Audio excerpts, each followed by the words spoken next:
everyone, and welcome back to my YouTube channel ICSE Java Made Easy. This is the continuation of the earlier video, which was on Introduction to Operators in Java. This is the part 2 of that. So let me take you through what all we have learned in the previous video. So in the previous video, we understood what are operators, then we understood different types of operators, then we understood arithmetic, then relational, then logical, then assignment. Now we have to start with something called as unary operators. So I feel you understand the meaning of three words: unary, binary, tertiary. Unary, binary. So what does unary means? Unary means single. Binary means double. So unary operators, those operators which perform operation only on single operand is called as unary operators. For example, till now, whatever we have learned different types of operators, they always worked on two operands. For example, a plus b, a minus b, a into b, a divided by b, a modulus b. These different types of arithmetic operators never worked on single operand. So that's why they come under the category of binary operators. So what is this unary operator means? Unary operators are those operators which work only on single operand.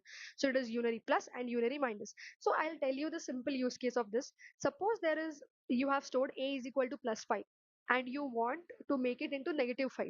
So what will you do? You will just add a single minus in front of that a and that becomes minus 5.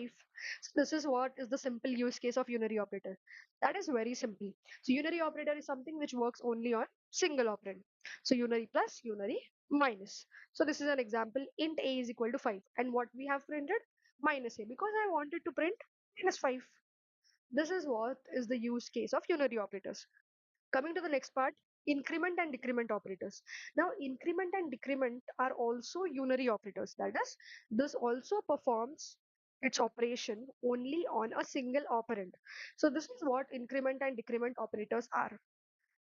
So whatever the operators which I am teaching you in the part 2 are really simple to understand.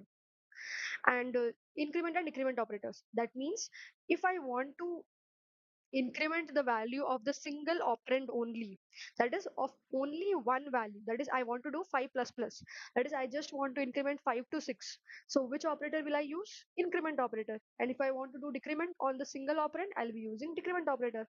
So 5 minus minus, it will be 4. Let me give you an example. So if you see here, int a is equal to 5, what I have done? A plus plus. A plus plus means the value of 5 would be 6. A minus minus, again it will be 5. Now here your work is to understand what this pre-increment, post-increment, pre-decrement and post-decrement operators mean. I'll give you a small brief. Pre-increment means you increment the value first and then you use it somewhere. And post increment means you use the value of a first and then you increment it.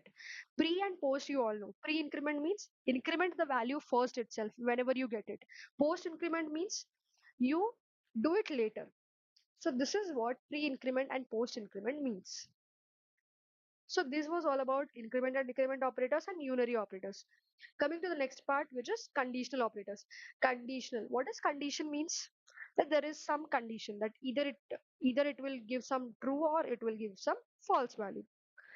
So I think you all might all might know what if else means. If else means that whenever I say, is your age greater than 18? So what will be your answer?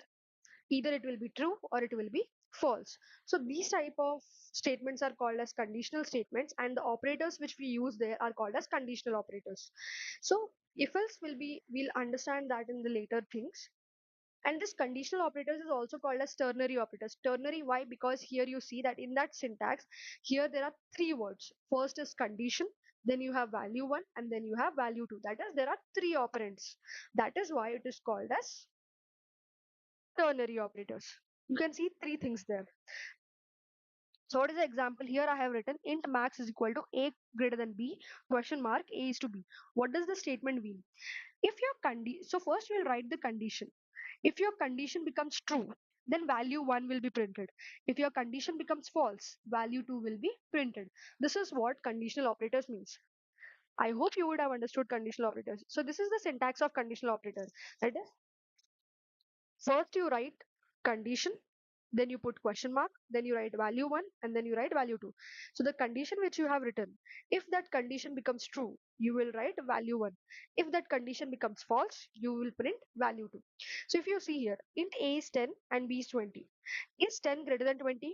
No. So what will be printed in max?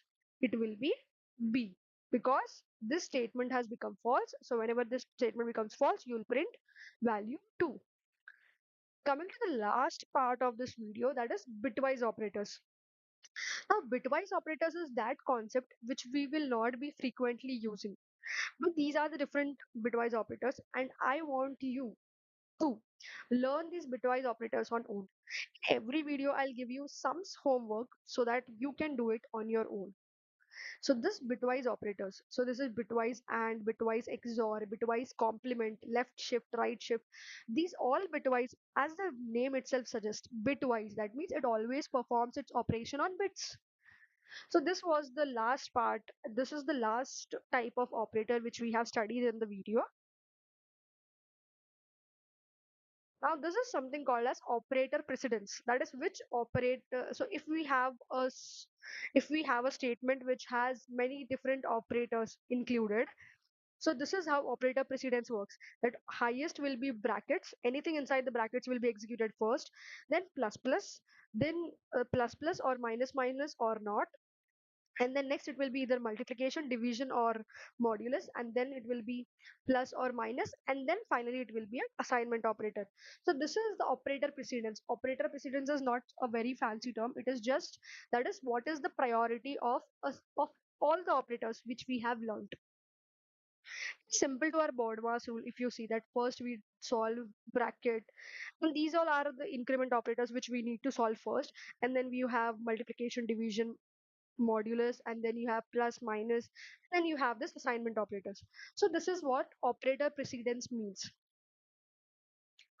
Coming to the conclusion part, Java has very different types of operators which we have learned in the two parts of the videos, and the precedence defines the execution order, and here we have operators perform operations on values, and these values are nothing but operands. So this was it about operators from my side.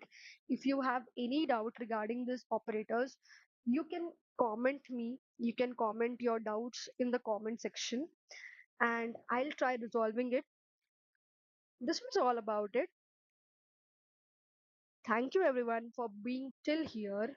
And if you have understood the content, if you liked the content, please see to it that you like, share, and subscribe this channel, ICSE Java Made Easy. Thank you. Thank you so much.